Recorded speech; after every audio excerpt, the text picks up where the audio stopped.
Samantala, Kapampangan student natatanging Pilipino na pasok sa top 30 candidates sa isang international video making contest. Kilalanin sa report. Spicy food, like this chili pepper. Ito ang TRPV1 Science Video Entry ng Kapampangan Science Communicator na si Rafael Raagas mula Barangay Dolores, San Fernando City, Pampanga.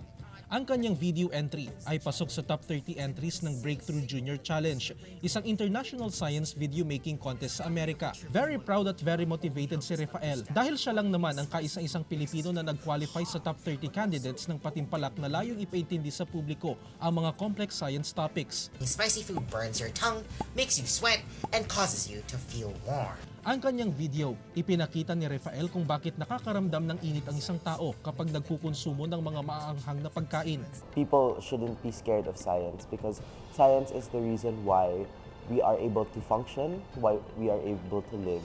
And one way that I have been trying to entice people into learning science is through storytelling. Ayon kay Rafael, ito ang kanyang paraan para mas ma-appreciate ng maraming tao, lalo na ang kabataan, ang mga benepisyong na ibibigay ng science sa araw-araw.